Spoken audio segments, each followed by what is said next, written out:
Heroes are an inspiring group of people. Every one of them, from the larger-than-life comic book heroes you see on the big silver screen to the everyday heroes that let us live the privileged lives we do. Every hero has a story to tell. The doctor saving lives at your local hospital, the war veteran down the street who risked his lives for our freedom, the police officers and firefighters who risk their safety to ensure ours.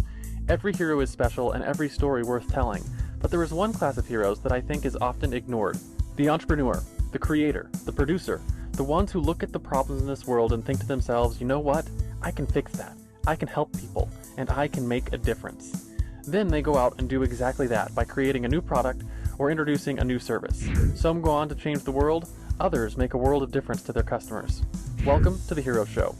Join us as we pull back the masks of the world's finest heropreneurs and learn the secrets to their powers, their success, and their influence, so you can use those secrets to attract more sales, make more money, and experience more freedom in your business. I'm your host, Richard Matthews, and we are on in 3, 2, 1.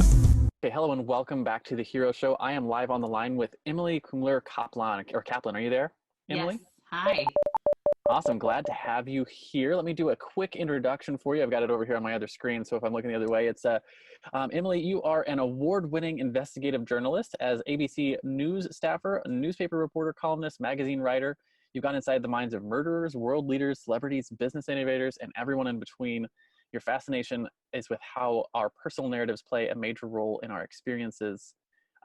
And makes you a captivating writer and speaker. Let's see, you've contributed to the New York Times, Boston Globe, Boston Magazine, Good Morning America, New York Daily News, Cosmopolitan Magazine, The Daily Beast, and other media outlets. You also write a weekly health column for Boston Magazine. So you've got quite a star-studded list of places you've been in.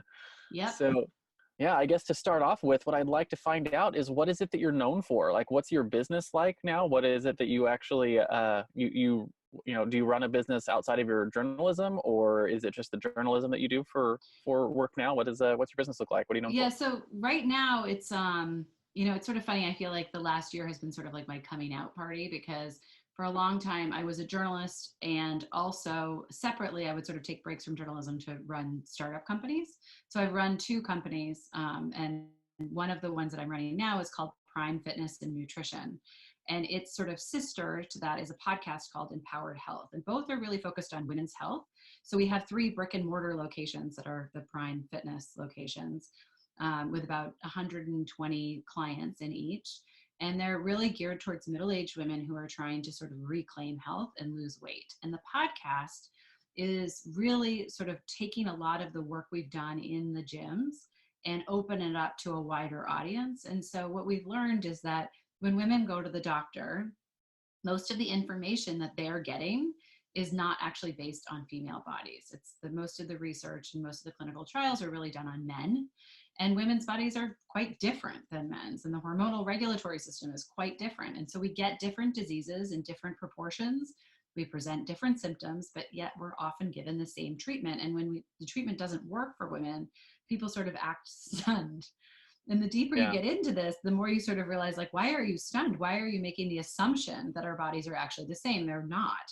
And so for me, this has really become sort of like a nice marriage of both backgrounds. The other startup company that I worked on was based in Cambridge, Massachusetts, and then in Kuwait. So I did some traveling in the Middle East for that. And it had nothing to do with journalism. I mean, I had to be able to sort of be resourceful. And I actually think there's a lot of crossover, which we could definitely talk about, between sort of entrepreneurial endeavors and journalism.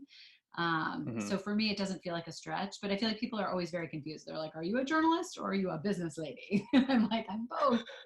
So I'm both, and they work together well. and they work together. Yeah. And the podcast is doing so well, which I love, because I feel like the more women have this real sort of evidence-based information, the more women can have informed conversations with their doctors, many of whom don't even understand these sex differences. And the more they can really navigate the very complex landscape of our healthcare system. Yeah, and the healthcare system is a really interesting place, and because there is and has been for a lot of years, doctors were put in a position of authority because of schooling they have that the general population doesn't have. Correct. And it was like, you go into a doctor's office and it's like the doctor is God and the patient is his is his underlings, right? And you just listen to what they say. And then what we've come to sort of see over the last 10 years or so is that doctors are fallible and human just as like the rest of us, right? Absolutely. And you don't learn everything there is to know in medical school, right? You learn the things that are taught to you. Mm-hmm. Mm-hmm. And if it's not included in your education, you don't know it, right? So like, And that in some ways there's nothing wrong with that, right? That like yeah, the idea that you should acknowledge that you don't know everything yeah, is super important, right? yeah. I did a bunch of uh, journalism and some work in a sexual health space for men with regard to circumcision. And one of the things I found out in that course of study is the U.S. American Medical Association and their training systems. Um, there's 46 different training regimens that you can go through for human physiology, and 45 out of 46 of them teach male anatomy. Um, as if with circumcision being a what would you call it, a an assumption of birthing baby Mm, boys. mm. So they don't teach doctors in America what the foreskin's purpose is or what it does or any of the things for it. They're just like, this is a foreskin and this is how you cut it off. And so the overwhelming majority of American doctors don't even know how to deal with or look at like the way a male body is actually born. Yeah. And so like it's just one of those things that really surprised me about our American education system for doctors, and it made me realize is like that applies in a lot of different ways, right? We think you go in thinking doctors know everything, and you realize doctors know what they're taught. That's uh, right. Right. And what they're taught is so limited. I mean, like mhm. when we launched the podcast, one of the goals that I had, I was a tech reporter for a while, and I had this repeated experience where I would call women who were the authority on whatever I was writing about. And they would say, oh, like, thanks so much, but I think you should really talk to this male colleague of mine. And I would sort of be like, all right, I've never asked a guy to do an interview and had him say, no, you should talk to this woman, or really I almost never turned down for an interview, Mhm. right? And so with this, I was like, let's try to see if we can find more female researchers to talk about it. And what's so fascinating is that it's actually like it's so heavily loaded on female sources, in part because what we've learned is that women go to med school and they start learning about stuff and they're like, huh, that's interesting. Like that really doesn't apply to me. Or that hasn't been Yeah, my experience. Or like my mom had heart disease, but it didn't show up when she went to the cath lab, right? Or some other sort of anecdotal experience that has informed them to challenge what they learned in med school. And so then they sort of do really well in med school. They get out, they follow the, sort of status quo of what they're supposed to do. They build a name for themselves. And then when they can get enough money to fund the studies on women in heart disease or menopausal changes or, sort of major things that are important for women's, long-term health, longevity, experiences, all of that, that's what they do. And so in terms of looking at this, I mean, everything from like, we did a really great episode on women in weed, which was like yeah, really looking at how THC impacts women differently, especially when you're ovulating, you're more likely to have a 4 times heightened high, which the researcher basically said is like probably true for alcohol. It's definitely true for opioids. Like, but nobody's telling young girls when they're learning how to drink or they're like going to their first party, like you should know where you are in your menstrual cycle because you might like puke your guts out if you're ovulating yeah, and you start drinking, right? Nobody really knew any of this stuff, but she sort of started looking at sex differences and how it interplays with estrogen and other hormones, testosterone, and realized there was this big sex difference. And we see that like in every episode. It's like just yeah. incredibly fascinating and exciting because there's more women graduating now from med school than men, and so you sort of think like we've got to even this out. You know what I mean? Yeah, Like, it's really fascinating too, because there's so much that we don't know. mm, And like one of my favorite things that's happening, like if I grew up in the early 90s, and so I remember like a lot of things about like the government and talking about our food, like what's healthy mm, food, right? mm-hmm. And just in my lifetime, eggs have gone from being healthy to unhealthy to healthy to unhealthy like 4 or 5 times, Right, right? totally. Because nobody knows. And like where it's coming down is it's like what we're finding out is that different foods affect different people differently, right? Based on things like gender and gene makeup and race, even like they have like a healthy diet for me is not a Mm-hmm. healthy diet for you, Hmm. I mean, um, I feel like I would push back on that a little bit. I think like the standard American diet is such crap that's that true. like getting off of all the processed foods is good for everybody, right? And That then is like if you're really absolutely trying true. to dial it in some way where you're like a high performing athlete versus like just somebody who's, you know, sort of has a normal output and is looking to like be thin or fit or look good or whatever, like maybe you do different things. But I actually think the reason that we say everybody needs a different diet isn't because we're born needing a different diet. It's almost like how messed up is your system. And Yeah, if your system, if you've eaten the standard American diet for 20 years, you're going to be at a different place than somebody who's never eaten that way or somebody who's eaten that way for 60 years. And so it's that's a interesting really because good point. in the gyms, we often have women who come in and are like, it's not fair. Like, my daughter can eat candy all day and she doesn't ever get fat. Or, like, my best friend, you know, lives on bagels or donuts or whatever.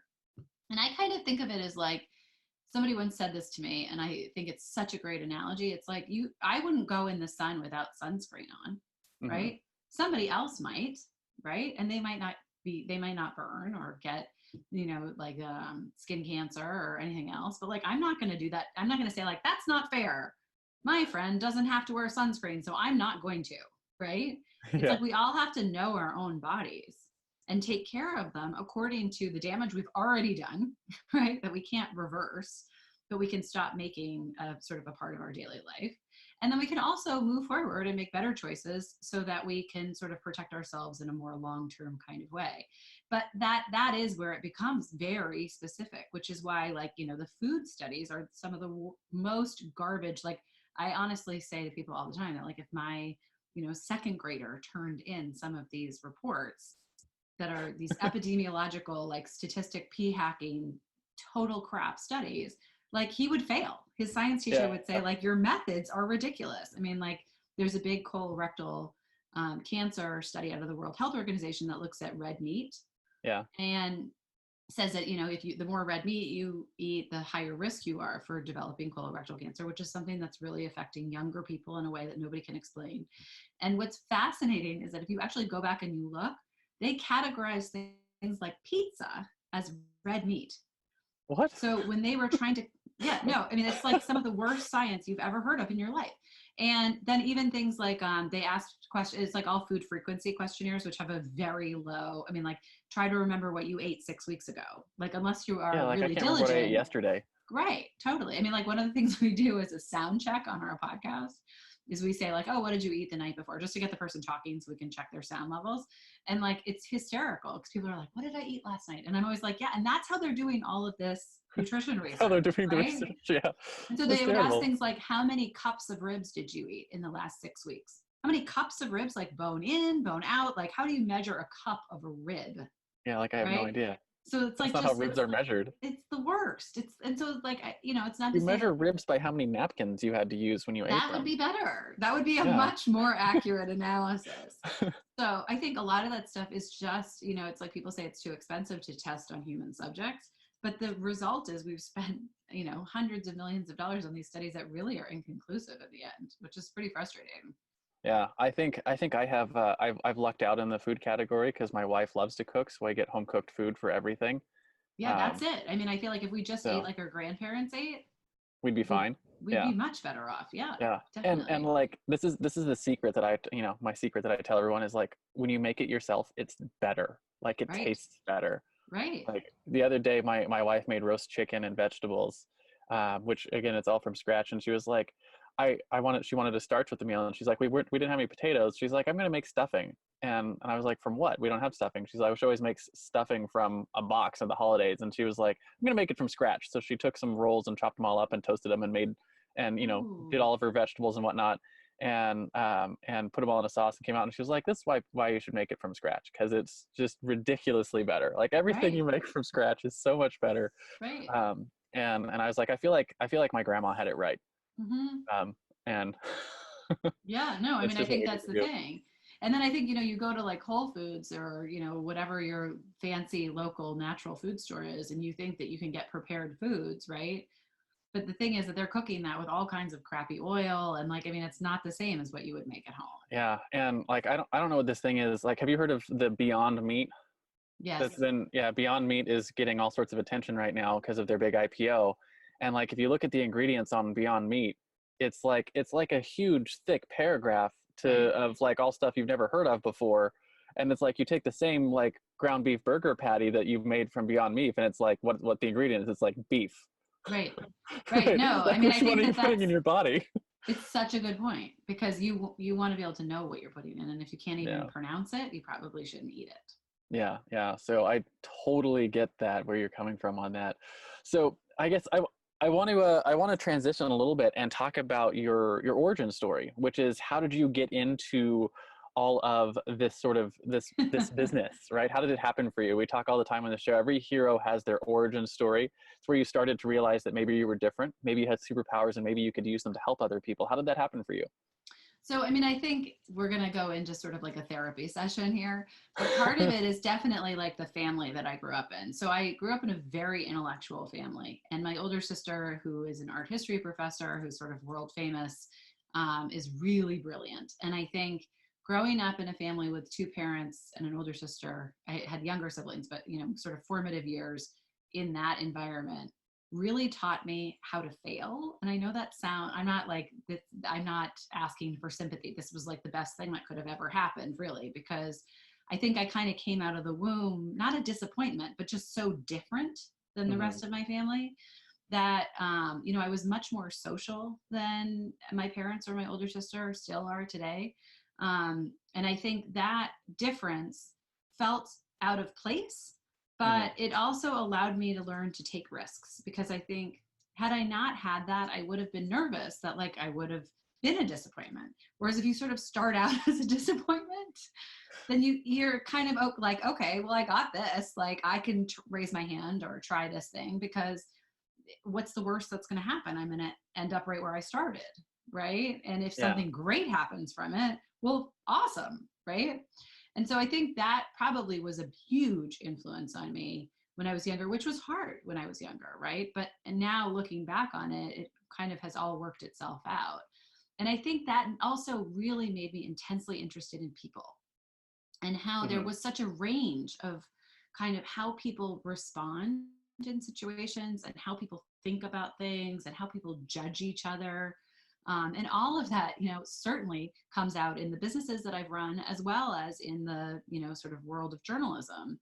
And, you know, I often joke when I'm asked to do any kind of public speaking that like I've interviewed murderers and CEOs. And the real difference that you see is that like one group of people was really listened to and one group wasn't. And that especially when you start talking about, you know, sort of things like gang violence or any kind of socioeconomic discrepancy in crime rates, it's fascinating because it's like what people really want is pretty much the same. People want their kids to be safe, they want to be able to feed them, they want to have jobs, they want to work hard, they want to have a sense of purpose. And if one group doesn't get that, or if one person doesn't get that, right? And we see this with women and men, it doesn't really matter. It's just sort of humanity. Then the behavior escalates until people start paying attention. And that can happen in very negative ways. Now it happens in really positive ways when you're looking at like the power set. But Hmm. I often think that like some of the things that we seem to value the most in our society are things like perseverance, right? We talk a lot about grit, right? These Yeah. kinds of things are so interesting because we really respect those in certain people. But like I think African American single moms display more grit and perseverance and sort of self integrity and devotion to raising their kids in a way that's better than what they had. That they're not, we don't make heroes out of them, right? I mean, like we should, I think. And so I sort of think there's a whole, at a very young age, I became very interested in not just what we say we like about people, but why we place value on some people and not others, and why that value seems to hold different meaning based on who it's represented in. Does that make sense? Yeah, yeah, and it almost seems like there's a disconnect between how individuals place value on other individuals and how society places the Correct. same value on the Yeah, I think that's individuals, totally right. I mean, right? this is all Because like anecdote, you know, this is all my own observation. So in some ways Yeah, it's not. because looking at it, like if you look at how people like interact, the generally speaking, interpersonally, people will value other individuals, especially if they're actually talking in person. Like if we just discount the way people treat each other on social media because that's just Hmm. not real life. Hmm. People are they're nice to each other, right? And one of the things that I've noticed in our travels is that we live in a really great world. Like people are just generally good people, Hmm. and it's interesting that that doesn't get reflected in the way society looks at itself and looks at the individuals inside of society, if that makes sense. Yeah, no, I completely understand that and agree with you. And I think, that's part of why I think people, sort of thought technology would be the ultimate equalizer, right? Hmm. Because it would sort of take out some of this bias. But in fact, it actually just amplifies a Like lot of this amplifies it. stuff. Yeah. And so going around and actually talking to people is like incredibly powerful. I mean, one of my favorite Hmm. things when I was working at 2020 in primetime was I would be on a plane basically like 3 days a week, dropped into like different sort of crises around the country. And it didn't matter where you were, right? And as a member of the media, people could be pretty hostile, right? But you could talk to people and you could get to know them, and they'd be people that I would never normally come across in my day to day life. And I would inevitably learn something. So people are always like, oh, you have such a cool job, whatever. And I'm like, it's the most selfish job because every day you're learning something different, right? It's like a totally one story to the next could be totally different. And then on top of that, like I'm talking to people who are sharing their stories with me, which I think are like, I think that that's our most valuable commodity is the stories that we have. And when we die, all we have left is the stories, right? Like you might have tons of money Yeah, and your heirs might blow it all in the first year that you're gone or whatever. But what people will remember and what they'll keep talking about is is your what story. your story is, right? And that sort of keeps people company, I think, after you're gone in a way. Yeah, I And so I valued that so much. And I just sort of felt like selfishly, I was learning so much about myself, right? Like when you hear somebody else talk about how they've dealt with something that was really hard and they're making themselves really vulnerable to you, it's impossible not to be vulnerable back and not to acknowledge the flaws that I have, right? Or the things that I struggle with. And so I feel like that's a very lucky job to have. yeah, and I don't tell all my listeners this, but my secret, the reason I run this show is because I get to do that. I get to Yeah. bring cool people on and hear their stories. Like it selfishly, I do this show because I get to experience stories from people. It's the same kind of reality for me. And like one of the things I tell my kids all the time is that we're a storyborn people. Mm, And what that means is that you can judge the depth of a relationship based on stories. So I measure it like this for people is that an acquaintance is someone whose name you might know, but whose story you don't. And a friend would be someone whose name you know and whose story you also know. And a best friend would be someone who you've shared all of your stories with each other. And the only way to deepen your relationship is to go out and create new stories together. Right. I love And that. Yeah. yeah, and and if you look at it, there's a lot of truth to that because that's how we deepen relationships with someone. Is you meet someone, it's like, hey, what's your name? Tell me about your family. What do you do? Right? It's sharing stories, and Hmm. the more stories you share, the closer you become as people. Right? Like my wife is probably the closest person to me. I've heard every story she's ever had. Right? Like she can't surprise me anymore. I've heard everything. Right? Same thing the other way around. Like at this point, my wife knows all of my stories and how I tell them to other people. So our only opportunity to continue to deepen our relationship is to continue to create new stories together. Right. Right. So yeah, I Well, and that's what I completely think is so agree. cool about what you guys are doing on the road too, because your kids are learning through their own stories, right? So like when you go to the Alamo with your kids, they're studying the Alamo, but they're also like, oh my God, I'm here in this right now, experiencing it in a way that I'm sure cements it in their memory in a totally different way than if they just read it in a book. Yeah, absolutely, because it becomes part of their story, right? It's Hmm. it's something that they're connected with personally, and it's one of the things I've really loved about traveling with my wife as well, right? We just hit 11 years of marriage, and they Congratulations. well, thank you, yeah. They say statistically a lot of marriages don't make it past 10 years, and like it's looking at it logically, I can see why, right? And you can see the one of the reasons why is because you've exhausted all of your opportunities together. If you're not out creating more stories, right? If you're just constantly stuck in a rut, you could get bored, right? Yeah. You're not doing Yeah. Yeah. anything. You have no more stories to share, and the and I could see how you would lose interest. Well, and And that's I think, definitely something that you hear from people too, right? Is that the yeah, complaint is like, oh, we never do anything, or like this isn't exciting anymore. And that's probably speaking just to what you're talking about, is like you're not out creating new memories. You're not out creating, you're having new experiences that you're sharing together. I think that's a yeah. good point. And so I think for us, it was sort of, it wasn't a reason why we started traveling, but it's an unintended extra benefit of like, it's keeping, we're constantly having new experiences and new stories with each other and with other people and new people. And it's brought us really close, which is really cool. And Hmm. it's to your point. That's why, we, the stories of individuals, I think it's the currency we trade in for relationships. Yeah, no, I couldn't agree more. Absolutely. Yeah. So I want to move on a little bit and talk about your superpowers, right? Oh Your boy. superpower is what you bring to the table for your various businesses, whether that's your journalism or your gyms, or your podcast. What is it that you think you bring to the table that helps really solve problems for your clients or for your readers? That, I think that that you use to slay this world's villains, so to speak. Well, I mean, I definitely think that the ability to empathize with other people is something that I'm good at. And that is also a definitely a very important skill set in what I do. So, Can you define empathy for those of us who don't have big vocabularies? yeah, well, so I mean, I think it's really the ability to put yourself in somebody else's shoes that's experiencing something that you have not experienced, and sort of see through their eyes how they're viewing the world. Which, in my case, is often seeing people who are pretty scared or nervous or, in danger or just trying to make a change about something in their life and they don't really know how to. So, I often think back to like even when I was like in high school, I work. My uncle was one of the earliest cases of AIDS or HIV, and he, it was like sort of so disturbing to see how sick he was and how people were really terrified and didn't want to take care of him because they didn't know enough. I mean, I don't blame those Mhm. people. I think it was a really really scary time. But that made me really intensely interested in like sort of sex ed and like how do kids learn these things, and also like how do we as a culture sort of, I don't know, encourage certain things and then people get sick and we don't really know how to handle it. I mean, all the repercussions for that were kind of fascinating. And so I ended up developing this survey that I used at my school in Cambridge, Massachusetts, and surveyed this student population. And then I had lived in Italy my junior year of high school.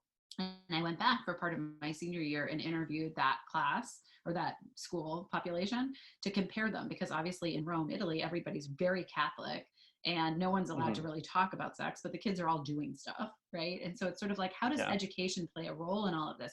And I think in some ways that was sort of my first epidemiological study or like big survey Yeah. population or like understanding statistics or how do you measure things.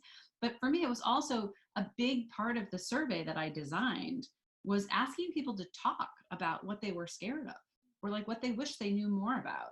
And that is journalism 101, right? Is like just finding a way to talk to people or to gather information to see like, is there a story here? What is this about? And I think in a lot of the sort of entrepreneurial endeavors that I've been a part of or that, I have friends that have been a part of, a huge part of it is like, is there a market need for this? Right? How are you going to develop something that's going to satiate that market? How are you going to sort of do research and be scrappy and do all of this without much money to get started to see if there really is something that's a concept that you could build on and make money off of? And then how do you convince other people that it's a great idea and they should invest? And in journalism, it's really the same process, right? You sort of like, you hear something from somebody, you think, huh, that's kind of interesting. I didn't know that before. Or I bet a lot of people don't know that. And then you kind of have to say, like, is that true? Right? Is that a real thing or is this a one-off? And if it's a real thing, then how do I get people to talk to me? What is the sort of not market demand in that case, but like what is the audience demand for this? And then who are the right sources to Mhm. talk to tell that story? And then how do you put it all together in a way that makes people latch onto it and want to share that information? I mean, for me, those are very similar processes. Yeah, Um, it's almost exactly the same. right. And I think and so I think for me, my other superpower would probably be like a good thing and a bad thing, which is that I sort of am crazy curious. And so my mom would say that I'm like insatiably curious, which means that like I'm never satisfied. I always want to know more. But I think for both of the things that I sort of enjoy doing from a business perspective, it works, right? I mean, it's hard because as soon as I get bored, I'm kind of out the door, right? Because I feel like, okay, check, I've learned what I needed to learn, and now I'm on to the Yeah. next problem, challenge, whatever. Um, but from a personal perspective, I feel like I get a lot of stuff done. Yeah, that makes a lot of sense. And like one of the things that I was thinking when you talked about empathy too is empathy is like it's like the quintessential skill for a business owner or a CEO or whoever is doing the marketing for a business, because you have to be able to put yourself into the buyer's shoes and see what Hmm. they're seeing and experience the problems that they're experiencing so you can communicate with them, right? Which means, Absolutely. understanding their story and understanding where they're coming from and that kind of stuff. So yeah, I could definitely see how that would be a superpower uh, for someone such as yourself. Yeah, I mean, I think the other, like both curiosity and empathy have bad sides to them too. Like, I feel like I have to be a little protective when I'm covering really tough stuff to not allow myself to sort of take on those feelings or, I hate to say like become too close to the problem, but I think that can be kind of a liability that anybody who, is deeply empathetic or involved in these kinds of things, like does need to actually be protective in ways. Yeah, absolutely. The Hero Show will be right back. Are you tired of trying to write webinars that don't consistently convert? How would you like to have a webinar that effortlessly created sales in your online business? You can. Introducing the Webinar Alchemy Workshop. Webinar Alchemy Workshop is an online masterclass that will help you write incredibly persuasive webinars for your online courses quickly and easily. Using what you learn in this class, you can build a webinar that educates your entire audience while still creating sales. For a limited time, you can purchase this masterclass for only $7, and you'll get the exact framework I've personally used to help my clients sell more than $1 million worth of online coaching and training just over the last year. Simply text the word alchemy, ALCHEMY, to 444999, and I'll send you all the details. The music is by Purple Planet Music. Visit www.purple-planet.com. And now, back to the show. So I want to talk about the sort of the flip side of the superpower, which is the fatal flaw. Right. So fatal flaw, like Superman has his kryptonite, or Batman's not actually a superhero. He just works hard and has lots of money. Right. The fatal flaw is something that you think has either held back your career, or held back your business in a way that you've had to work on. Right. You've had to overcome something to make yourself have the success and influence you have today. What do you think that is? And I think more importantly, how have you worked to overcome that for other people who might struggle with something similar? Yeah, I mean, I think I probably have a long list of these. So I think we all do. I feel like, the learning curve one is probably one that when I was younger caused more problems because I think at a certain level, there's an immaturity that comes from the idea that you get in, you figure something out, and then you can move on. Because as you sort of peel back layers of the onion or whatever you want to sort of say, you realize that there's a lot more to learn by sometimes just sitting with stuff. So you might think that you've got it all figured out, but you don't, because nobody really has anything figured out. And so once you sort of, That is accurate. so like once you sort of acknowledge like, okay, I'm kind of bored, but why am I bored? Am I bored because I've really learned everything that there is to learn? Probably not, right? Probably because like I had my goal set on one thing and I've accomplished that. And now I think it's time to move on. And so, I think that is something that I still struggle with because I still feel like sometimes a lot of life is sort of mundane, right? And you have to sort of be able to stick with it and get all that stuff done in order to do the stuff that you really love to. And I'd say that's something that I'm like definitely, I'm still very aware of because I like to sort of be in the fire. One of my best friends who I've been friends with since high school jokes that I am the friend that like if you get sent to jail, like you call Emily and she'll get you out and she'll figure out, she'll put you in hiding and like you'll be fine and no one will know where you are and she'll solve all the problems. But like I don't call friends regularly. Like I don't have time. And I feel like you should know I'm always there for you if there's an emergency, but I'm not the kind of person who's going to talk to you on the phone for an hour every day. And so I have to have friends that understand that, you know what I mean? In a way that like, I love you completely, but that is not my area of just chit chatting. Like I'm just not good at that. And I think Just not that person. No. And and some people are, and some people need that. And I don't feel like I really need that. Like when I see friends that I haven't seen for a while, I want to get right into it. Like, what's going on? What's been hard? What have I missed? Actually, it was really interesting doing business in the Middle East. One of the things that I learned was they really like to talk like for like 7 hours about you and something in the news cycle or the weather. And like, I'm like, we got a deal. We got to like, are we going to talk about the deal? When is this happening? And they want to get to know you. And so that was really interesting because I remember being like, are we here to talk about the thing that I think we're here to talk about? Or like, is this like a date? Like, what is happening? But it was just sort of like they would sit and have coffee for like 6 hours and smoke a ton of cigarettes. And like, you'd just be sort of hanging out. And then all of a sudden the deal would happen. And then it would happen in 5 minutes if they liked you. And Yeah. so, I feel like all that, just sort of being open to like the different ways that things happen. I would say I always feel like I've been very open, but I also am, I guess a little impatient. Yeah. So I have a curious question for you. This is something I learned from my wife recently that Okay. really opened something up for me. And I'm curious because it sounds like you have a similar like thought process. So here's my curious question, something that my wife taught me that I was not aware of. That I think you have something very similar going on, and I'm just curious if you see this in yourself. So my wife studies education because she that's what she got her degree in college, and she homeschools her kids and whatnot. And one of the things in education is how you teach kids who have different like intelligent levels. Right, because that like it changes how you approach the child and how you teach them and how you reinforce ideas and whatnot based on like IQ levels have like a what do you call it, a real impact on how a kid learns. Sure. So my wife was studying some of this and she came across some interesting studies that she was like, I found you. She's like, I found you in the way that you think in some of these studies. And I was like, oh, sure, lay it on me kind of thing. In the group of kids who are considered smart, right, the kids who are higher than average intelligence, they generally break out into two groups of children, right? You have what they call the smart kids, and then you have the bright kids. Okay. And the difference that they make the delineation is a smart kid or a bright kid is going to be the kind of kid who like you put a question in front of them and they immediately have the answer, right? So if you say what's 1 + 1, they're going to say 2 and not even think about it, right? And the other kids, right, the smaller subset of your intelligent kids, you're going to say what's 1 + 1, and they're going to ask you a question, right? They're going to respond with like, why are you interested in knowing what 1 + 1 is?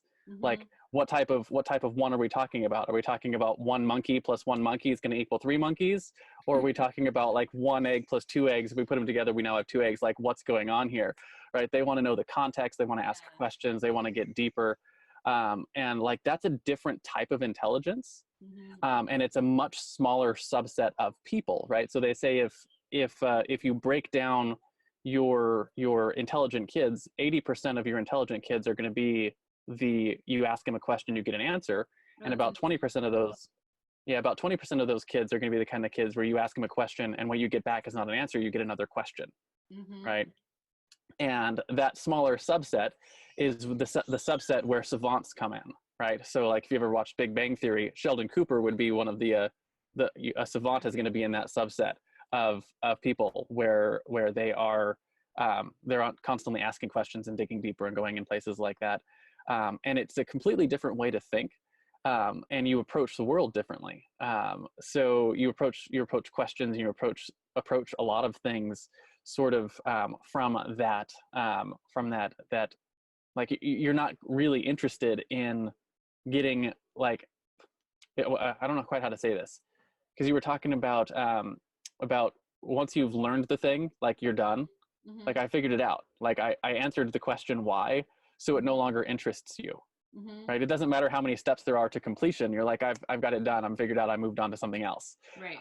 And I'm that way, right? So I'm curious if you see that in yourself, right? Like where the way that you think is not necessarily. The idea of asking additional questions though, are like sort of challenging. I wonder how much of that is like a nature nurture thing, because I think I was really encouraged as a kid. Like my mom often said to us, like the best way to let somebody know that you're listening to them is to ask really good questions. because it shows them that Yeah. you're interested and you're engaged, but also that you're really listening to the content of what they're saying. And I know a lot of other people, especially now as adults, that get really pissed off when people ask them questions. And so my mom wasn't 100% right? Like maybe if you're hanging out with, sort of intellectual, like academic type people, then they appreciate that sort of like extra analysis or the thoughtfulness that goes into asking a good question. But for a lot of people who want to be in control, right, and want people to respect their authority, they do not like it when you do that. And I think that was something that I really had to learn. And because I always thought it was like sort of a sign of being polite, right? Was like asking questions.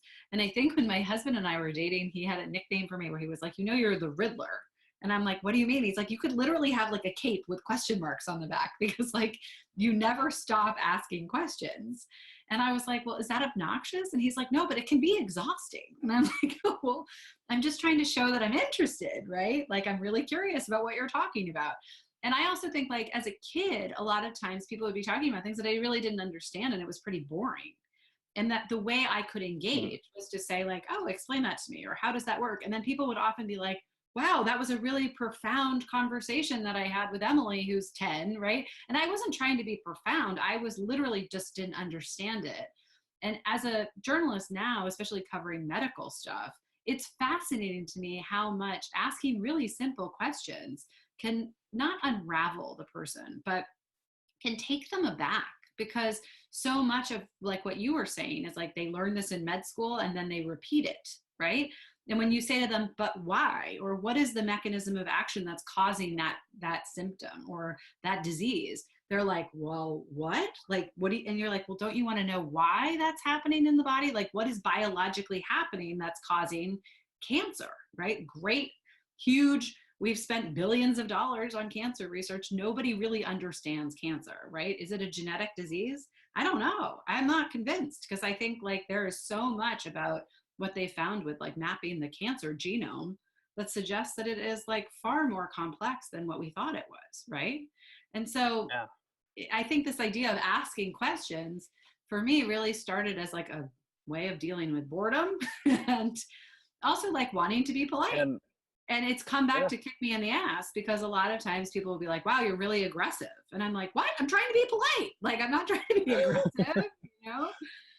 And I think that's exactly my point though, is it's not a common thing, right? To be the kind of person who wants to and generally is interested in asking the questions and getting deeper on it.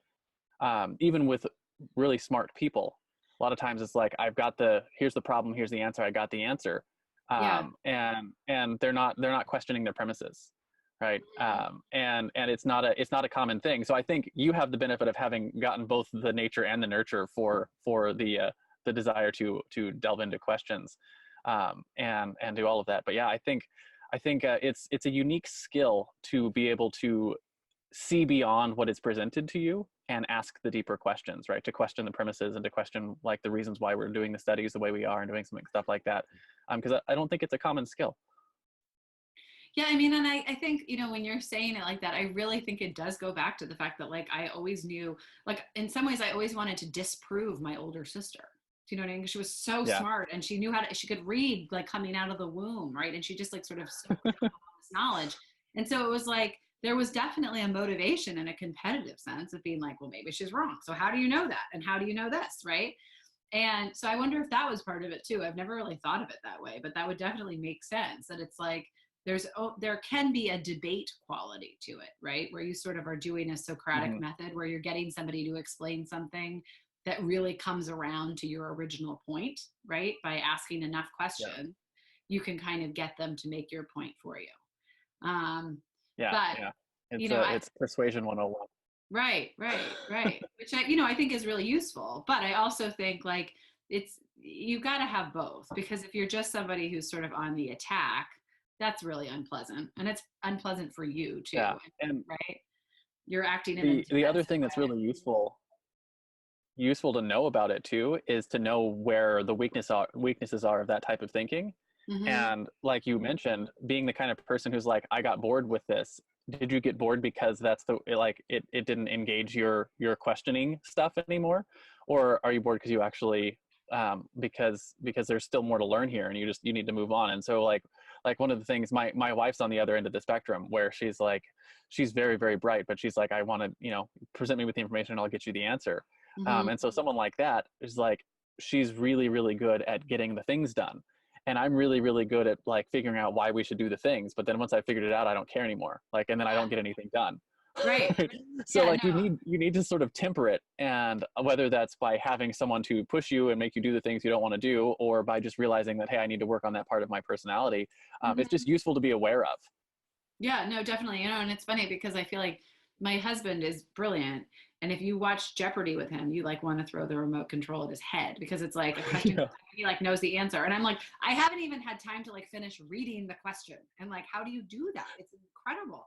His recall memory is way beyond anything that I will ever be capable of. And so he and I come at these things from very different points of view too. I mean, he's very analytical, but you're right. I mean, in some ways it sounds like a similar kind of complementary relationship where, he often jokes that like we'll be at a cocktail party or something and I'll be like, oh, it's okay, it's time to go.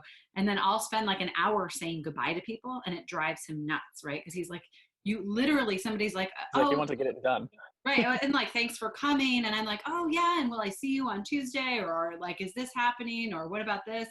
Or the person will say something and he's like, you just can't help yourself. You just start asking questions and then the conversation keeps going and we don't ever leave. And it's like, that's true. I can't help it because I like to engage, Yeah. My wife and I have had literally the exact conversation with the other way around. Because like we'll go somewhere and she's like, I'm ready to leave. And like 2 hours later, I've talked to like 14 different people and I'm like, she's like, we've gotten to points like some things where it's like, we'll go to an event and she'll like bring an extra vehicle or an extra way to go home. She's like, I know you're going to stay there and talk for 2 hours longer than I want to. Yeah. Right. And that's the key to marriage, is like acknowledging that, not getting mad about it, but coming up with like different exit strategies. Yeah. She's like, because if I stayed there with you, I would want to pull your hair out. So.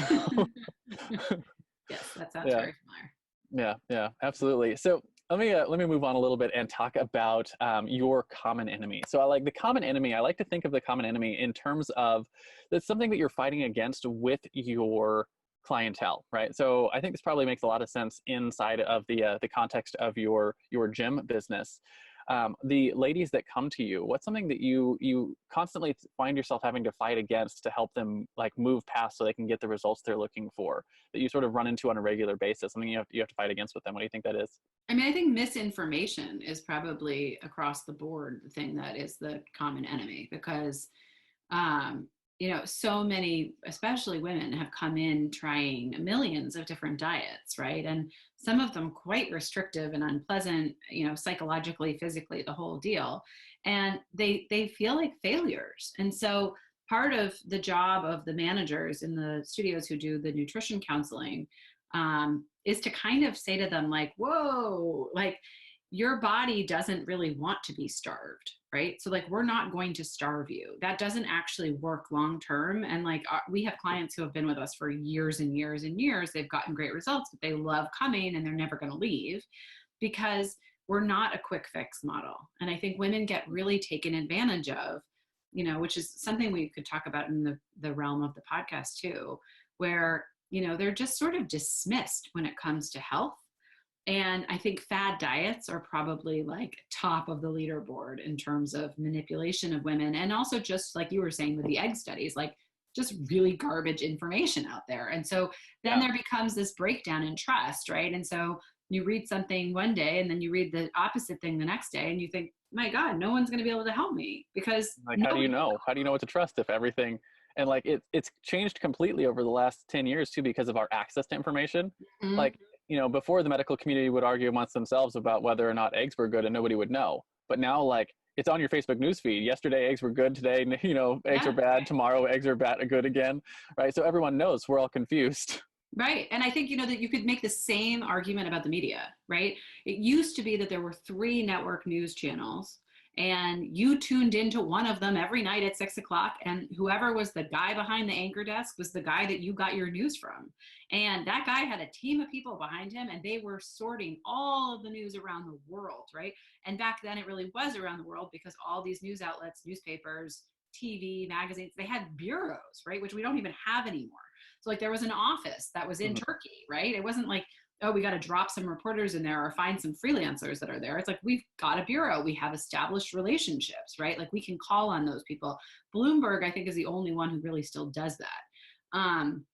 But what's interesting is that, you know, now it's become this, and when I got a master's at Northwestern in journalism, and one of the things that was a big topic of conversation getting your master's is, do you, you know, and this goes down to like what words you use. Like, do you write at a 8th grade level, or do you write at a 4th grade level so that everybody can read and understand what you're writing? Or do you encourage people to like go get a dictionary and look up a word, right? And your choices about those things are editorial choices that you're making that will influence the news cycle. And I think that since we've developed the like sort of 24-hour cable news cycle, and certainly with the disruption of the internet and the sort of blogosphere, which came into the picture, which I think journalists felt so threatened by, and they shouldn't have. They should have said, like, I'm trained, right? Like, I'm a member of the Fourth Estate. I have constitutional protection. I can be privy to a crime and not be considered an accomplice because I'm a journalist, right? And I've been trained to be a journalist. That is quite different than somebody who like throws up a web page, right? And like now is doing some sort of citizen reporting. But instead of acknowledging like, wow, this is really cool, all these people are interested in journalism, like, but it's different than what we're doing. It became this like race to the bottom where it was like, oh my God, let's throw some listicles up and like hope we get more clicks. I mean, I'm involved in a lot of like very clickbaity. Yeah. And I think now it's gotten dangerous, right? Where this whole idea of like fake news and like that's not good for any of us. And I don't care where you are in the political spectrum. Like you need to have a free press that's doing good reporting to hold people in power accountable. Like that's it, full stop. And I think we've lost that, you know? And I think like even I'm in some sort of like secret reporter messaging groups. And about a year ago, there was a huge dialogue about some online news sites that were getting rid of, most of them have gotten rid of the dateline, which is like basically where you are reporting from. So it used to say like Boston, Mass, right? And then it would have the story. Most places don't have that anymore.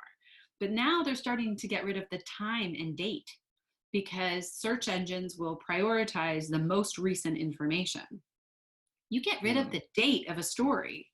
Now it becomes like we could search something from, you know, the mortgage crisis, right?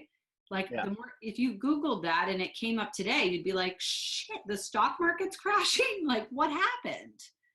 But no, it's from years ago, right? And it's like just that news outlet is really trying to trick the Google algorithms. But it's like in journalism, what, where, when, why, like the 5 W's are so important. And we're just knocking them off to satisfy algorithms? Like what? No, you can't do that, right? Like that's absolutely against the rules. But I'm like a dinosaur because people are like, well, you have to do it or you won't survive, or you have to do it. Or it's like, your stuff won't come up because BuzzFeed will be faster or they'll produce more. And so their stuff will come up more regularly. And I'm like, at some point the cream will rise, right? And the crap will sink. And like, that's how it should be, right? So if you have really good content, which is sort of what we're trying to do with the podcast. So we haven't accepted any sponsorships. We're taking donations, but I'm like kind of uncomfortable with the, you know, a very small operation taking money from anybody. And I feel like we're really going to keep producing excellent content with the world's experts on every topic. I mean, we have the best sources you can get. And hopefully, you know, people will enjoy that enough that they'll start donating more or we'll figure it out in some way, because I think there's a need for it. But, what I find really interesting about that too is like, if you actually look at what Google says they want to do, they want what you're saying to happen. Right. Yeah. Right. But they're not there yet. So their algorithms are manipulatable. And in order to drive the dollar, the news is doing whatever manipulating they can to show up at the top of their search engine results. And it's not just Google, right? It's Google and Facebook and Twitter and all the different places that have their different algorithms. But, you know, Google's just our favorite one to pick on because it's the biggest. But yeah, and it's amazing to see, right? Because I remember watching the news as a kid with my parents, and I remember like reading the news in the newspaper, and it was like, this is what's happening, and this is where it's happening, this is why it's happening. And if you watch the news today, they're like, Joe Smo on Twitter said this happened, and like I'm like, how is you doing a Twitter search investigative journalism? Right. Right? Well, and also, or like my Like, favorite, like the local news is like the bacteria in your refrigerator is going to kill you. Stay tuned. And you're like, what? Like, what are we talking about? Like, these are not the stories that yeah, are the most useful, right? That the citizenry needs to know and understand and make voting decisions based on. These are the stories that are going to keep people watching through the ads, right? That's yeah, totally different. And that serves a very different purpose, right? Not helpful to the democracy, right? But necessary. yeah. And to your point, that's the misinformation we're dealing with, right? Is we're dealing with stuff that's either not relevant, or it's not to use the juxtaposition, it's not real news, right? That's right. But what all the people on the ground with Twitter say is not like, that's not the news. That's just it's people's perspective on what's going on, right? And I'm so like, the inside way of saying that is it the news that they need, or is it the news that they want? And it's like, that sounds yeah, like a tough parent, right? It's like, this is what you may not want this, but this is what you need, right? And you homeschool your kids, you know this better than I do. Like, sometimes you have to find a way of getting them to absorb information that's really important for them to understand, but that's either hard or complex or not as sexy or interesting or whatever. But it actually, in the long run, is the stuff they really need to know. And I feel the same way about, sort of reporting in general. Like, whether it's like yeah, celebrity news or whatever, like, that's great. Consume that stuff for sure. I'm not saying like don't have any lowbrow stuff, but I think it's got to be mixed in with some real stuff that you are assuming people have a baseline of education that they'll be able to understand. And if they don't, you're sparking a curiosity in them that's going to make them want to look it up and be interested in it. And I feel like that's really idealistic yeah. in the current environment, I but that is how I just feel. had that conversation. I just had that conversation yesterday with my son. Right, we were he's having a hard time focusing on his math, and he was, after he was done with math, it took him like 3 hours. It should have taken him like 45 minutes because he was dawdling and looking at other things and not paying attention, and his mom was being hard on him about it. And he finally finished, and he was like, "Yeah, I'm finished." And he immediately go into the thing that he's passionate about, which is he wants to be a falconer when he grows up. And he started talking about all that, and getting into all that stuff. And I stopped him, and I was like, "See, here's the thing. Your mom is trying to force you to learn how to focus, because she knows that when you get to the point where you can't actually start studying to be a falconer, you're going to have to be able to have that skill, right? You need to be able to focus and do the things that you want to do." And it's like, we're not just being mean to you.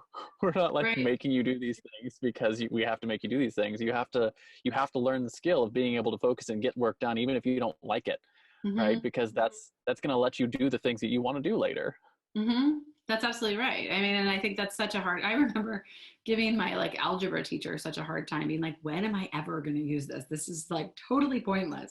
And I remember him looking at me and being like, it's training your brain so that you can do more complex problems next. And I was like, training my brain? Like, what are you talking about? Like, that's so dumb. I don't need to train my brain. Yes, I'm having that exact conversation with my child right now. So I totally get it. So my next question for you is the flip side, right? So if your common enemy is the thing you fight against, your driving force is the thing you fight for, right? So just like Google fights to index and categorize all the world's information, or Batman fights to save Gotham, what is it that you fight for with your businesses? I think I have always wanted to give a voice to people who don't have one. So And I think what does that sort of mean? I think it means getting into situations where there needs to be sort of amplification of an issue, meaning like a voice, whether it's an individual's or something larger than that. So like with the podcast, certainly it is all around women's health, and this idea that like women don't even know that the information that they're getting at the doctor is not based on their bodies, right? And that we can talk to experts about all of these different things and give women information so that they can then go to the doctor and have an actual conversation that will benefit them. So we're arming women. I mean, it's sort of like a revolution. Like, we're giving women the knowledge that they need so that they can lead, like I say, healthier, happier lives. And I mean that from the bottom of my heart. I don't think you can make good decisions if you don't have good information.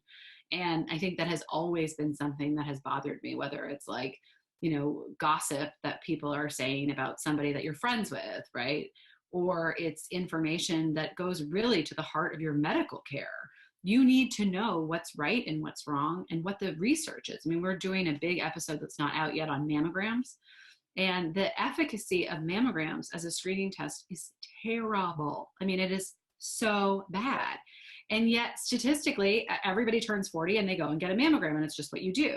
And it's like, why? And so it's such a polarizing topic, because these statisticians, right, who have like really run the numbers, have found that there's a great study that's a 25-year longitudinal study that was done in Canada that they randomized women, right? So like one group got mammograms, one group did not. And it's basically the same number of women that get cancer in both groups, and it's the same number of deaths. So at the same time, those are population-based studies. So we have to be really careful about, I'm not going to say to my mom or my sisters, don't get a mammogram because it's a crappy test. But I will say to them, if you feel any sort of symptoms or you feel sick in any way, you have to get a mammogram. If you decide not to get a mammogram, you're probably okay. It doesn't seem like statistically, it's less than 2% of American women develop breast cancer.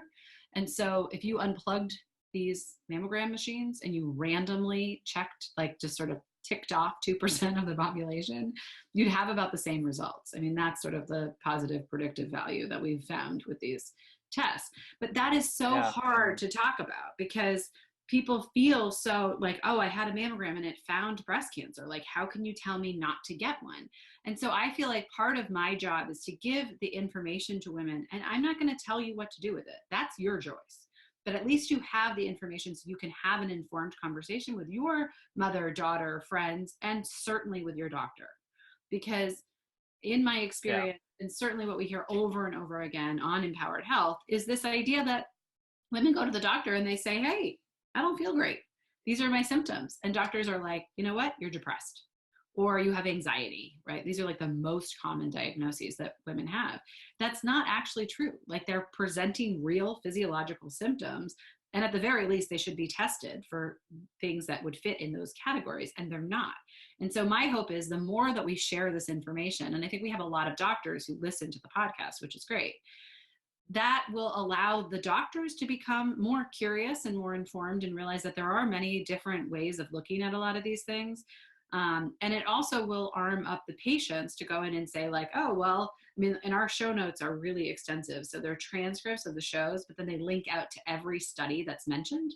So it's really easy for women to go and listen and say oh, I don't know about that. I've never seen anything like that. And then they can go to the JAMA article and actually read the original study with the breakdown of everything in it. So, and most people aren't going to probably do that. But if it's something where you're really worried about your mom, or you're really worried about yourself, and you're trying to find good information, we spend a ton of time sifting through and really trying to find the right topics and the right information for women to be able to make the best decisions for themselves.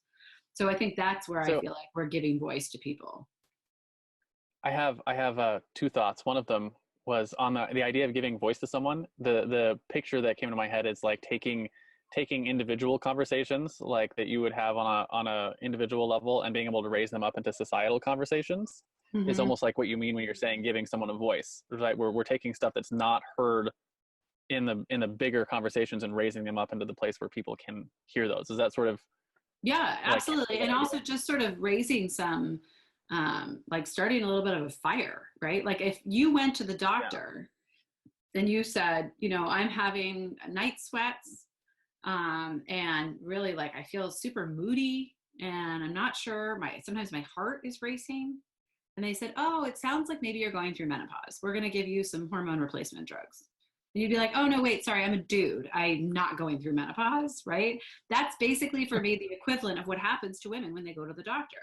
They're given advice based on tests that have been run or clinical trials that have been done on men. Women are not allowed to be in clinical trials if they're of childbearing ages. So that means like basically like 20 to 37 or 40, you cannot be in a clinical trial. So they have not tested on you. So it's like I take the same dose of aspirin or whatever as my husband. We're prescribed the same kind of antibiotics and the same dosage. Why? That's crazy. It affects my body totally differently. I'm a different size than he is. At the very least, you'd think we would be scaling medications based on for smaller bodies. We're not. None of that, right? So I mean, aspirin is actually a really great example. Like it's one of the longest, largest clinical trials ever done, looks at the use of aspirin and the benefits, right? They didn't test it. There's not a single woman in that study, not one. Women are routinely told to take aspirin when they fly or anything. They don't know. Maybe it's true, but we don't know. It's insane. It's totally insane. So, I mean, I feel like I often say to people, like, I've covered really complex crime. I've covered technology with Congress, right? So you've got government and technology mixed together, which is a crazy cluster. And women's health is like the dumpster fire of it all. Like it is such a mess.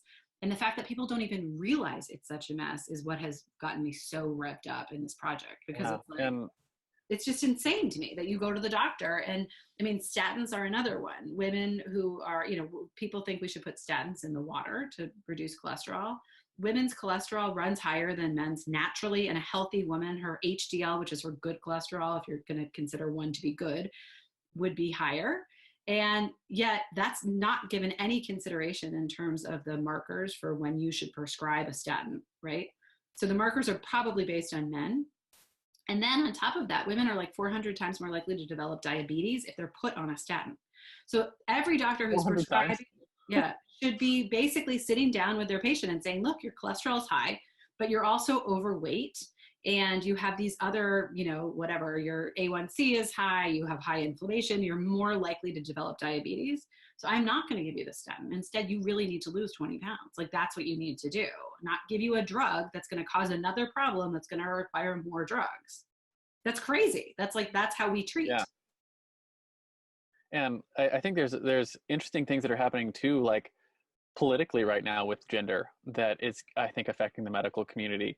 And like, I don't know, I'm not exactly sure. Like I was watching another investigative journalist who was talking about how they're treating women's health in what do you call them, in the birth centers, like not birth centers, like maternal pregnancy awareness, mortality, that kind of stuff. Yeah. And they went in to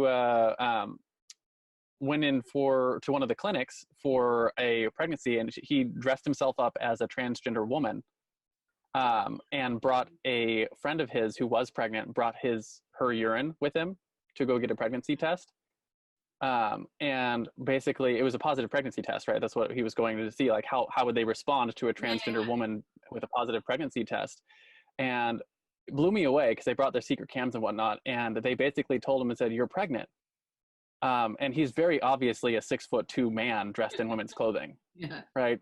And he's not pregnant. Like there's no way he could be pregnant. And a man who gets pregnant, who has, and the reason they did this study was because a man with a positive pregnancy test has testicular cancer, right? That's what you should, as a doctor, you should be like, you came back with a positive pregnancy test, and you have male genitalia.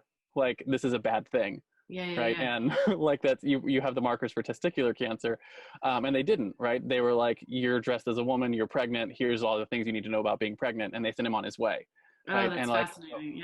Yeah, really interesting stuff. And like, I don't know sure how much that plays in, like how much the political stuff plays into it, but I'm sure there's a part of that comes into like how, it feels like we're trying to erase women, which doesn't make any sense. Yeah, no, I think that you can definitely get into really interesting research if you look at how money is spent. So like I did a big story for the New York Times on the maternal mortality crisis and looking at the C-section rates, which have gone like through the roof. They've Absolutely, yeah. 500% since the 70s. So like it's more dangerous to give birth today than it was when our moms gave birth. And if you're a Black woman, it is like off the charts, really, genuinely scary, in a way that you're like, wait, this is America? What is happening? What's going on? Yeah. And if you look at how the government spends money, it's like 85% of the money spent on maternal, issues goes to the baby, not to the woman. And that to me is really symptomatic of the larger issues, which are, first of all, the fact that like mom and baby are in the same bundle budget is crazy, right? Totally different patients experiencing very different medical needs, different symptoms, different everything, but they're put together in the same, like, this is how much money we're going to give to research on this topic. And then on top of that, you sort of think like, wait, women are getting 15% of all the funding?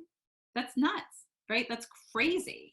And it's, across the board, we see this, right? So it's the same with the clinical trials that women aren't allowed to be in. Like most pregnant women take a prescription medication. The majority do and do not know because there's never been any testing on what it does to the baby or the mom.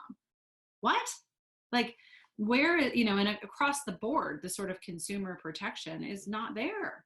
And you look at other countries and you sort of think, gosh, they figured this out and we're way behind in a way that, whether it's, blatant sexism or just prioritizing things, it does feel like it needs to change. Like it's not right. And, I don't think I hate the idea that people are like, oh, that they're trying to make women invisible or whatever. But I think you sort of you take some of these things and you look at them in isolation. And if you pretended that you were like an alien coming down from another planet and you were looking at how you value life, you would definitely see, I feel this way about like domestic violence stuff too.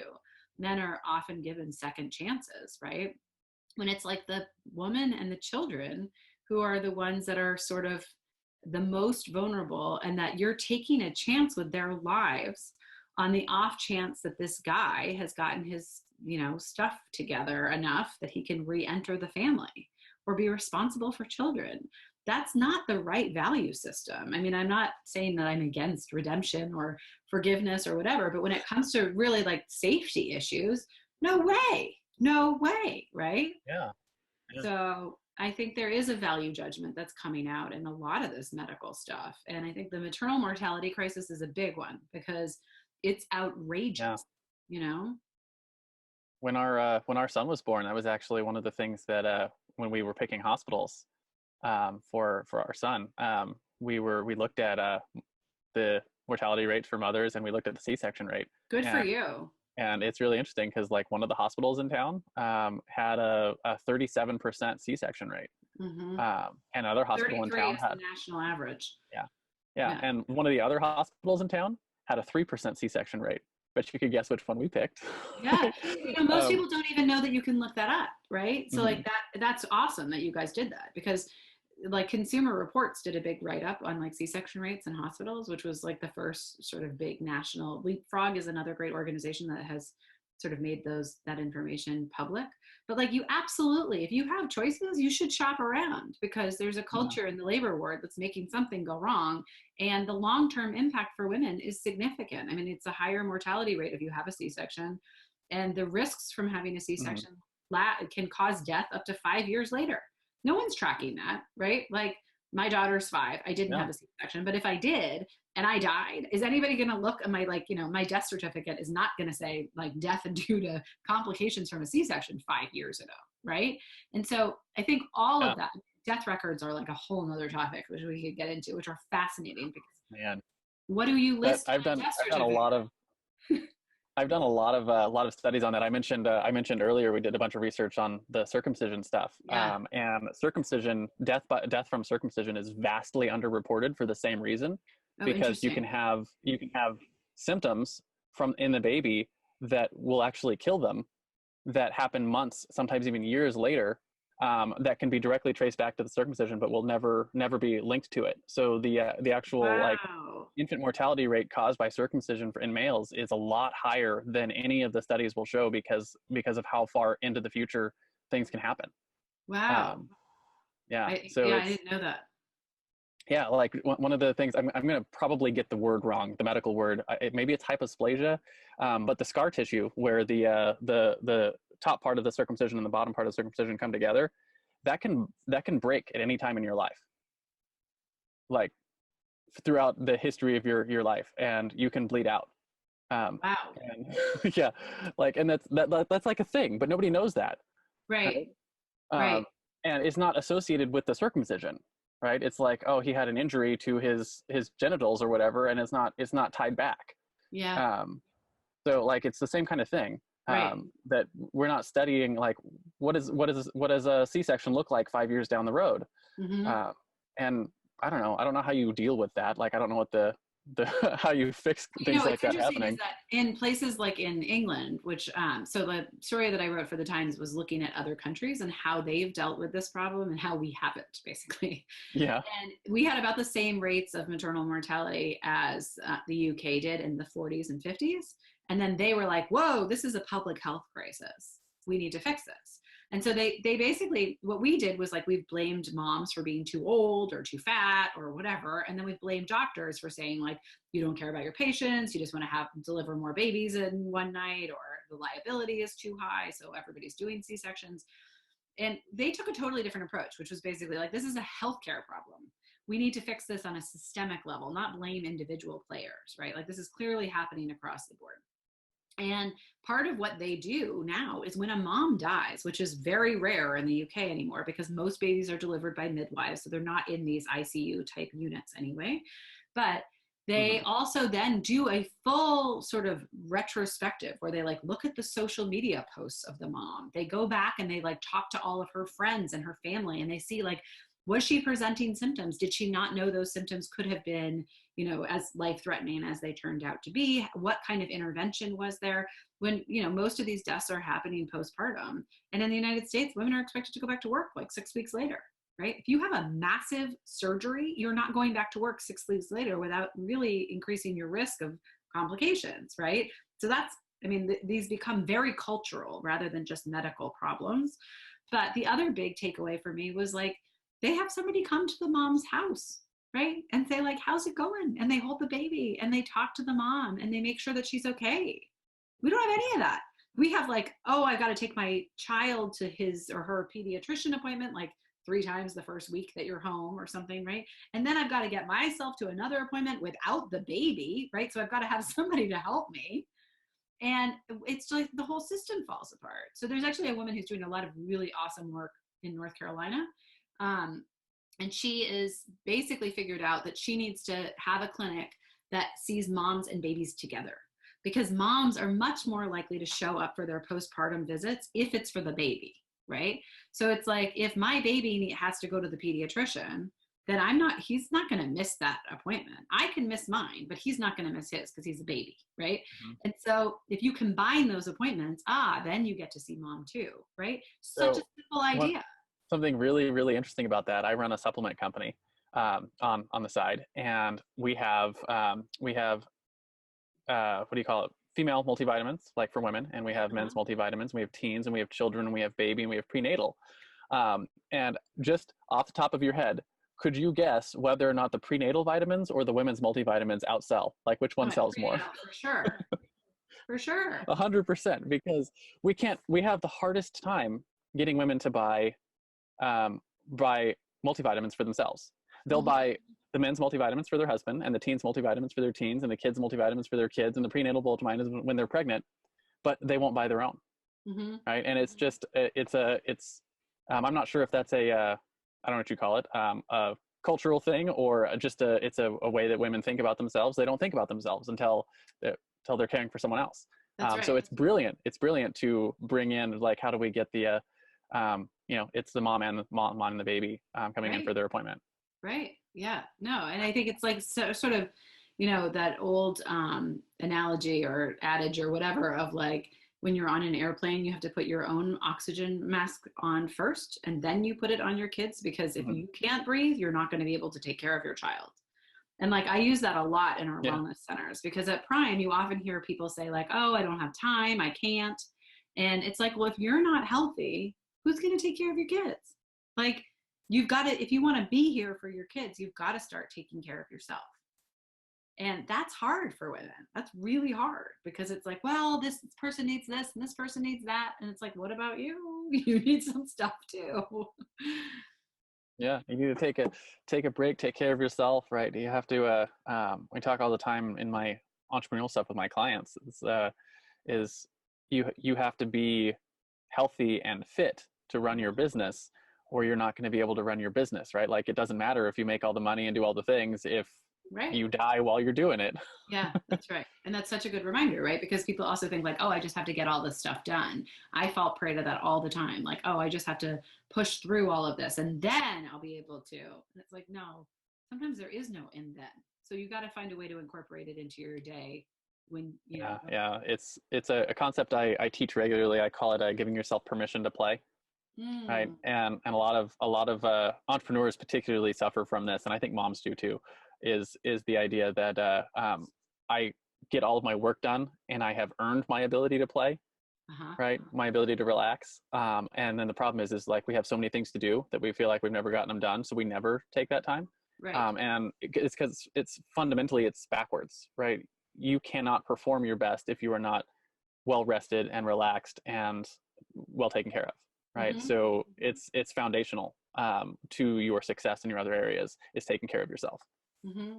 I also think just from a creative perspective, like oftentimes if I'm struggling about how to write something or what next project I want to take on, if I go and do something that seems, you know, totally separate. I mean, my husband will joke that I like to paint walls. So I'm not like painting masterpieces, but I'll be like, you know, this should be blue or we should make this green or like painting bathroom walls. And people are like, don't you have so much going on, right? Like you have a lot and you're repainting your house. Like pay somebody to do that, Emily. What are you doing? And I'm like, it really helps me. It helps me like just sort of sort my thoughts. And it also like, it feels like I'm accomplishing something when I'm feeling stuck. Does that make sense? So I think everybody kind of has to have their own painting walls or whatever you call it. And then be able to, I guess, afford to have somebody come and fix it for you when you do a terrible job. But it's, you know, I don't know. I feel like sometimes being bored is the best way to stimulate ideas. I have one of the things that I do is I've realized that we talked earlier, like that my desire to constantly learn things. And like, once I figured it out, I'm bored, is I have to sometimes move that out of my business and put it into something else. So I'll be like, I'm learning the piano because it's hard and it's difficult. And it's something that I can just like, I can scratch that itch in my head to have something hard that I'm trying to figure out. And the same thing, I was like learning to draw. And like right now I'm going through a course on like learning to code, like code iPhone apps. And like, I don't have any need for those skills in my business or anything. It's just, it's for me, it's that same thing, right? It's painting walls. Yeah. It's scratching that itch and giving myself some other place to just do things that aren't related to like my work. Right. Well, and also you're still learning, right? Like, I mean, I would say coding is a little bit more intense than painting a wall, but I see the similarity. And I just think that there's so many different ways to have output and we don't think about it that way. I mean, like we don't value downtime, right? And that's too bad because I think some of my best ideas have come when I've been really bored. So when I haven't been bored for a year or two, there's a part of me that feels like I just need to shut everything down and like, you know, organize my house or like do whatever, because it'll stimulate some new idea that I become really sort of obsessive about. But there's sort of like these, it's like a lot of entrepreneurs, I'm sure you've heard this before, but it's like the idea of like you are really in the trenches and you're like, go, go, go, go, go. And then you're like, you know what? I really need a paycheck and health insurance. So like, I'm going to stop this project for a little bit and go work for a big corporation where I'll make a lot of money and I'll have some flexibility and I'll be done at 5 o'clock. Right. I mean, I don't know the last time I was done at 5 o'clock. I put my kids to bed and often keep working. So it's like that you need to have breaks. And I think there are probably, I'm not sure anybody's ever studied this, but I bet you there are cycles. So people who are creative or people who are entrepreneurial, like I bet you there are different categories. They go through periods where their output is huge. And then they need to kind of store up their reserve again and do it again. You know what I mean? I think it's very hard to do that just consistently. I have a metaphor I use for that exact thing. Like most people talk about like work-life balance, like it's one of those legal scales and they're trying to get them to equal out. And I think it's more like a rubber band, right? Where like sometimes you're stretching that rubber band a lot. Like, and there's only so far you can stretch a rubber band before it breaks, but it's really far, right? You can stretch a rubber band really far and you can put a lot of work in and get a lot of dedication, get a lot of output. And when you release that, you'll have a lot of forward momentum.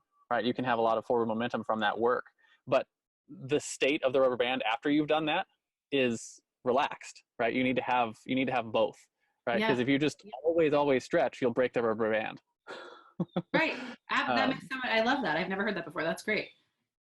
yeah, that's my metaphor for that, and helping entrepreneurs sort of understand how you have to do both, right? You can't just constantly work, and you can't just always be relaxed. You'll never move forward, right? Yeah, and I also think, there's So something about like just knowing yourself again. I mean, I feel like it's like we talk on the podcast about knowing your body, but it's also like knowing your mind.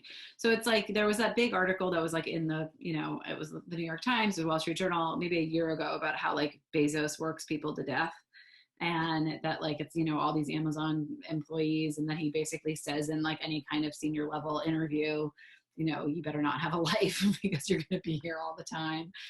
And there was such an interesting response to that, because I feel like I, as a reporter, certainly, and as an entrepreneur, I'm always thinking of ideas, right? Like I'm always thinking of new stories. I'm always thinking of at a party, I'm talking about work all the time for like 20 years, right? But I think that's a joy. I don't think that that's a problem. So like when I think of work-life balance, for me, it really, things changed when I had kids, and I realized like they're not so interested in my work. I mean, sometimes they are, right? And I actually think it's wonderful to talk to them about the things that we're doing, because I think they're curious and they can kind of relate to certain things. But I also think, and it gives them license to ask questions, right? And sort of have that curiosity and that stake in things. But I also think that there's something really important about, just the idea that if you really love what you do, then the balance becomes a very different thing. Like you have to be able to maybe like find time to paint a wall or be bored, but it's not because you're trying to escape your job. We had a couple years ago went on a family vacation with a bunch of other families, and like say it was a week-long vacation, then like Thursday some of the other parents were like, oh, I can't believe the vacation is halfway through and we have to go back to work on Monday. And my husband and I were both like, God, we can't wait to go back to work. Like, I'm totally that way. It's really fun to hang out with people, but like I've thought of 30 things that I want to write on this vacation, and I can't concentrate. So like it's really brainstorming vacation is for me, and like sort of like thinking, like sort of exploring in a way, and then regular work is more output. But like it was so interesting to be like, oh my God, you're spending most of your time doing something that you hate and living for like the 2 weeks of vacation you get every year. And when that's over, it feels like a funeral, because now you're going to have to wait a really long time again before you get to do the things that you like to do. Like, don't do that. That's a horrible way to live. I actually think that's why people think our traveling lifestyle is idyllic, because they think it's always vacation. Yeah. And which is, not true, but I get the idea. Right. It's interesting because I'm the same way. Like one of the things, like when we drive, I'm a marketer, right? That's what I get paid to write and get people to change their actions based on the words I say, right? That's like my thing. Yeah. And my wife and I, like one of the games we play is we're driving down the road and we pick apart the marketing messages on the billboards, good, bad, indifferent. How could you improve it? Things like that. And it's just a fun exercise. And like, I can't, like for me, it's work. Like that's what my work is, but it's a game we play on the road. Right. Because you love your work. I mean, I think that's what it means, right? And it's like kind of always on your mind, and you're always kind of trying to learn how to improve and be better, or learn from other people, or, I think that's obviously what the whole podcast is too, which is so fun. Jill is waving at me that we have to go because we have another interview in a little bit. So, okay. So I have one more question for you. Sure. Actually, I've got two more questions, but one of them is sort of irrelevant. You have a podcast and you have children. I'm curious if you've had the experience where your child has realized that you have a YouTube show and you're just as cool as the other people on YouTube. Because my son realized that recently and he was like, oh, you have a YouTube show? And now he tells all of his friends, he's like, my dad's on YouTube. That's really, so we aren't on YouTube yet. So I haven't had that privilege. But the kids do know that that I have a podcast, and they like definitely sometimes joke about it. And I go on TV from time to time. So sometimes they see me on TV and they're like, Mom, is that really you? Like, are you really famous? It's not my double. Like I don't have a twin sister somewhere.